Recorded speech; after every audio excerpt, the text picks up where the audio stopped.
ఓం నమ శివాయ. ఓం నమో నారాయణాయ. అందరికీ నమస్కారం. మేము చేసే వీడియోస్ మీ మొబైల్కి రావాలంటే ఛానల్ను సబ్స్క్రైబ్ చేసుకుని పక్కనే ఉన్న బెల్ బటన్ను యాక్టివేట్ చేసుకోండి. నక్షత్రములలో 16వది అయిన విశాఖ నక్షత్రంలో జన్మించిన వారి గురించి సంపూర్ణంగా తెలుసుకుందాం. విశాఖ గురుగ్రహ నక్షత్రం. గురుదశతో జీవితం ప్రారంభమవుతుంది కనుక బాల్యము సుఖముగా జరుగును. తల్లిదండ్రులు, కుటుంబ సభ్యుల మధ్య గారాబంగా జీవితం మొదలవుతుంది. వీరికి మొండితనం ఎక్కువ. అనుకున్నది అమలు చేస్తారు. వీరికి సలహాలు చెప్పి మార్చాలని అనుకోవడం వ్యర్థము. అనర్హులైన వారికి సంపూర్ణ సహకారాలు అందిస్తారు. అయితే వారి వలన ముప్పు కూడా పొంచి ఉంటుంది. భార్య లేక స్త్రీ సహాయము లేనిదే వీరు రాణించలేరు. వైద్య, వ్యాపార, సాంకేతిక రంగాలలో, ఆర్థిక పరమైన వ్యాపారాలలో పట్టు సాధిస్తారు. రాజకీయ ప్రవేశము చేస్తే ఉన్నత పదవులు వస్తాయి. మంచి సలహాదారుల వలన ప్రయోజనాలు పొందుతారు. వంశపారంపర్య ఆస్తులు సంక్రమిస్తాయి. స్వంతంగా అంతకంటే అధికమైన ఆస్తులను వీరు సంపాదిస్తారు. వీరి సంతానం వలన ఖ్యాతి లభిస్తుంది. ఆధ్యాత్మిక రంగము వారి వలన కొంత మోసానికి గురవుతారు. అన్య భాషలను నేర్చుకుంటారు. సాంకేతిక రంగం ఆధారముగా ఇతర రంగాలలో ప్రవేశించి ఆ రంగములో విజయము సాధించి ప్రాముఖ్యతను సాధిస్తారు. చదివిన చదువుకు చేసే ఉద్యోగానికి సంబంధం ఉండదు. ఉద్యోగములో బదిలీలు పొంచి ఉంటాయి. అవినీతి ఆరోపణలకు కూడా ఆస్కారముంటుంది. రాజకీయ నాయకులతో జాగ్రత్తగా వ్యవహరించవలెను. వారి వలన నష్టము, ప్రయోజనము సమముగా ఉంటాయి.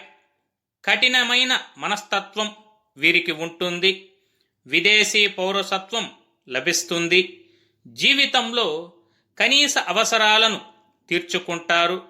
కుటుంబ సభ్యుల మీద తప్ప ఇతరుల మీద ప్రేమాభిమానాలు కొంత తక్కువగా ఉండును. భయము, పొదుపు, జాగ్రత్త, విజ్ఞానము జీవితంలో సమపాలల్లో ఉంటాయి. అంకిత భావం కలిగి ఉండటం అనే పదం మీకు చక్కగా సరిపోతుంది. మీరు కోరుకున్న దానిని సాధించడం కొరకు మీరు అన్ని విధాలుగా మీ అంకిత భావాన్ని ప్రదర్శిస్తారు. అందువల్ల మీరు ఉద్దేశాన్ని ముందుగా నిర్ణయించుకోవడం అనేది ఎంతో ముఖ్యమైనది. దాని తరువాత మీరు మీ యొక్క మొత్తం శక్తిని దానిపై పెట్టగలుగుతారు.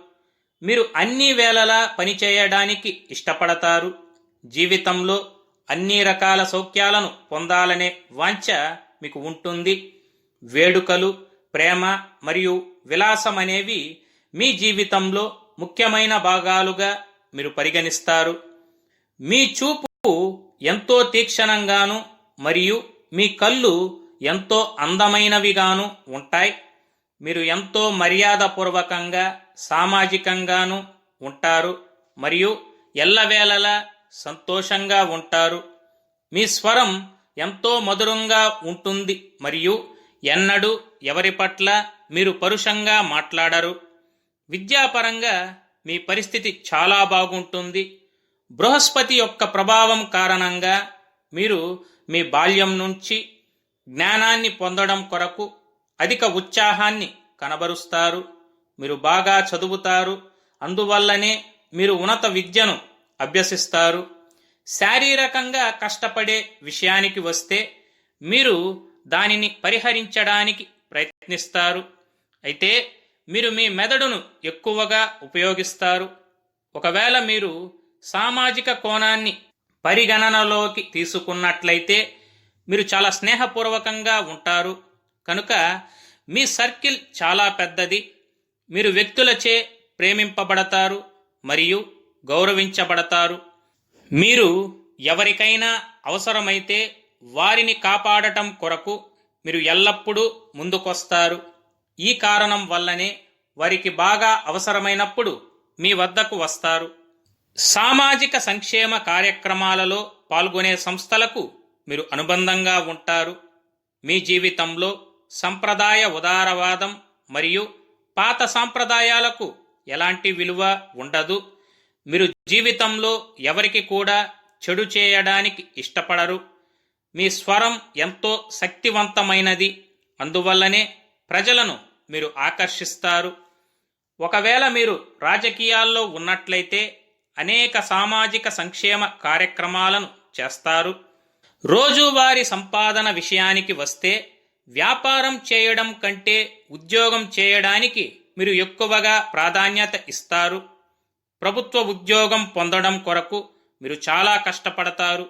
ఒకవేళ మీరు వ్యాపారం చేసినప్పటికీ ఏదో విధంగా ప్రభుత్వంతో సంబంధాలను పెట్టుకోవడానికి ప్రయత్నిస్తారు. ఆర్థికంగా మీ పరిస్థితి ఎంతో బాగుంటుంది మరియు హఠాత్తుగా ఆర్థికపరమైన ప్రయోజనాలు మీకు కలగవచ్చు.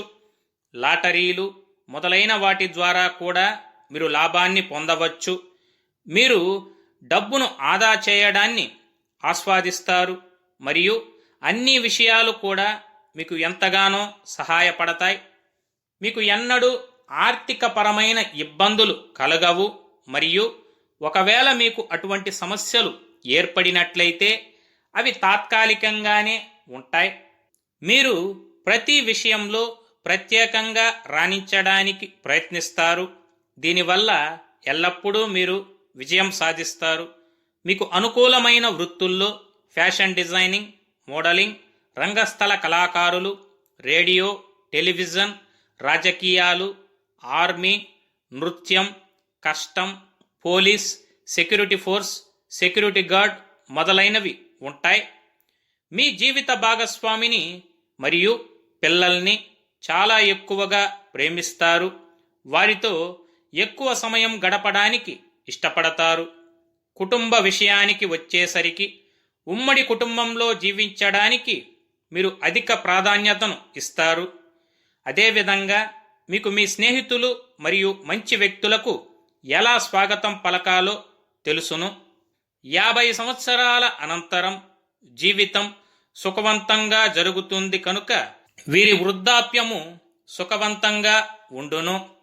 విశాఖ నక్షత్రం పాదాల వారీగా చూసినట్లయితే మొదటి పాదం వారు సంతోషంగా జీవించేవారు, ఉన్నతమైన దేహము, తీర్థయాత్రలయందు ఆసక్తి, కొంత లోభగుణం కలిగిన వారు. విశాఖ నక్షత్రం రెండవ పాదంలో జన్మించిన వారు శాంతంగా జీవించడంలో ఆసక్తి, ధన సంపాదనాదులు కలిగిన వారు, కలహ ప్రియులు. విశాఖ నక్షత్రం మూడవ పాదంలో జన్మించిన వారు గణితమందు ఆసక్తి, తీయగా మాట్లాడే నేర్పు, ఆకట్టుకునే నైజం, కీర్తి, భోజన ఆసక్తి కలవారై ఉంటారు. విశాఖ నక్షత్రం నాలుగవ పాదంలో జన్మించిన వారు మంచి కార్యం కోసం ధనం ఖర్చు చేసే గుణం, తొందరపాటుతనము, నమ్మించే విధంగా మాట్లాడే గుణాన్ని కలిగి ఉంటారు. విశాఖ నక్షత్రంలో జన్మించిన వారి అదృష్ట విషయములను తెలుసుకుందాం. విశాఖ నక్షత్రం 1, 2, 3వ పాదములలో జన్మించిన వారు మీ రాశి తులారాశి. మీ రాశి అధిపతి శుక్రుడు. మీకు పేరు పెట్టవలసిన అక్షరము తి, తు, తే. విశాఖ నక్షత్రం 4వ పాదంలో జన్మించిన వారు మీ రాశి వృశ్చికం. మీ రాశి అధిపతి కుజుడు. మీకు పేరు పెట్టవలసిన అక్షరము తో. నక్షత్ర గణము రాక్షస గణము. నక్షత్ర జంతువు పులి. నక్షత్ర నాడి అంత్య. నక్షత్ర పాదము లోహము. మీరు పూజించవలసిన గ్రహములు గురువు, శుక్రుడు, కుజుడు. మీరు పూజించవలసిన దైవము శివుడు, శ్రీ మహాలక్ష్మి, శ్రీ సుబ్రహ్మణ్యేశ్వర స్వామి. మీరు చేయవలసిన ఆచారం గురువారం నాడు ఉపవాసముండి సాయినాథునికి అభిషేకం చేయడం. మీ అదృష్ట సంఖ్య 3. అదృష్ట వారములు ఆదివారము, సోమవారము, మంగళవారము. తిలక ధారణ విభూది, గంధము, కుంకుమ. మీరు చేయవలసిన పారాయణం శ్రీ సాయి చరితము, దివ్యలీలలు, శ్రీ సూక్తము. మీరు ధరించవలసిన రుద్రాక్ష చతుర్ముఖి అంటే 4 ముఖములు. మీరు ధరించవలసిన అదృష్టరత్నము కనక పుష్యరాగము. ధరించవలసిన చేతివ్రేలు కుడి చేతి చూపుడు వ్రేలు. మీరు పూజించవలసిన వృక్షము మేడి చెట్టు, రావి చెట్టు, మారేడు. మీరు చేయవలసిన పండుగలు గురు పౌర్ణమి, దీపావళి, నాగుల చవితి. మీరు చదువవలసిన పురాణం శ్రీమద్ భాగవతం, రామాయణ మహాకావ్యం. మీరు పఠించవలసిన మంత్రం ఓం నమఃశివాయ. మీ అదృష్ట రంగు పసుపు. మీకు సరిపోయే సింహద్వారము తూర్పు, ఉత్తరము. మీరు చేయవలసిన దానము బొబ్బర్లు, శనగలు, కందులు. మీరు ప్రయాణం మరియు శుభకార్యక్రమాలు చేయకూడని నక్షత్రములు రోహిణి, హస్త, శ్రవణం. మీరు ప్రతిరోజు పఠించవలసిన గాయత్రీ మంత్రము ఓం దిగంబరాయ విద్మహే దత్తాదేవాయ ధీమహి తన్నో దత్త ప్రచోదయాత్. విశాఖ నక్షత్రం 1, 2, 3, 4 పాదములలో జన్మించిన వారు మీకున్న సమస్యలన్నీ తొలగి ఆర్థికంగా మీ జీవితంలో అత్యున్నత స్థానానికి ఎదగాలంటే మీరు ఆచరించవలసిన నియమాలను తెలుసుకుందాం. ప్రతిరోజు చందనము, కుంకుమను బొట్టుగా ధరించండి. శ్రీ దత్తాత్రేయ స్వామి వారిని సందర్శించండి. మేడి చెట్టు చుట్టూ 9 పర్యాయములు ప్రదక్షిణ చేయండి. ఆవును పెంచండి, ఆవుని పూజించండి. మీ తల్లిదండ్రులకు నమస్కరించి వారికి నూతన వస్త్రములను ఇవ్వండి. గురువారం నాడు 5 పెద్దలకు 5 కొబ్బరికాయలను దానంగా ఇవ్వండి. ఇతరులకు సహాయం చేస్తే మీకు మీరై అభివృద్ధి చెందుతారు. పసుపు వస్త్రంతో శనగలు కట్టి గురువారం రోజు ఆలయాలకు దానంగా ఇవ్వండి. రావి, మేడి వృక్షములను పూజించండి. మీ కుటుంబ పురోహితునికి పసుపు వస్త్రాలు దక్షిణ ఇచ్చి ఆయన ఆశీస్సులు తీసుకోండి. ప్రతిరోజు పూజాగృహమును శుభ్రం చేయండి. గురువులను పూజించండి. మీరు ధరించిన దుస్తులలో బంగారు రంగు ఉండేలా చూసుకోగలరు. బంగారపు ఉంగరాన్ని ధరించండి. ప్రతి శుక్రవారం గడపలకు పసుపు రాసి బొట్టు పెట్టండి. మీ పూజా మందిరంలో ఉన్న సాయిబాబాను పసుపు రంగు పూలతో గురువారం నాడు పూజించండి. రుద్రాక్ష మాలను లేదా పసుపు స్ఫటిక మాలను మెడలో ధరించండి. షిరిడీ సాయిబాబా, దత్తాత్రేయ మరియు శ్రీ రాఘవేంద్ర స్వామి వారి దీక్షలను ధరించండి. గురు పౌర్ణమి రోజున అన్నదానం చేయండి. గురుగ్రహ అష్టోత్తర శతనామావళిని, సాయి చరిత్ర మరియు శ్రీ దత్తాత్రేయ చరిత్రలను పారాయణం చేయండి. మీ కుటుంబ బాధ్యతలను మీరు సక్రమంగా నిర్వర్తించండి. శ్రీ సాయిబాబా ఆలయంలో పాలకోవాను, గోధుమ రొట్టెలను పంచిపెట్టండి. రాగి కంకణం లేదా రాగి గాజుని చేతికి ధరించండి. ప్రతి గురువారం నాడు శ్రీ దక్షిణామూర్తికి పాలాభిషేకం చేపించవలెను. శనగలను, గుగ్గిళ్లను నైవేద్యంగా నివేదన చేయవలెను. పసుపు రంగు పూలతో స్వామివారిని అర్చన చేయవలెను. గురువారం నాడు ఉపవాసముండి శ్రీ సాయిబాబా వారికి తీపి బూందీని నైవేద్యంగా నివేదన చేసి వాటిని భక్తులకు ప్రసాదంగా పంచిపెట్టండి.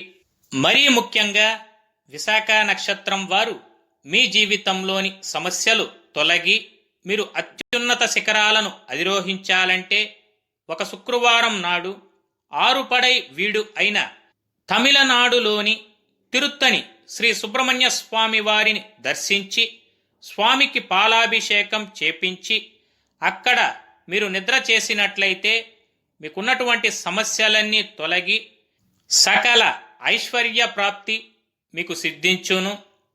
ఈ పరిహారాలను శాస్త్రోక్తంగా నమ్మకంతో పాటించిన మీకంతా మంచే జరుగును. శుభం. లోకా సమస్త సుఖినో భవంతు.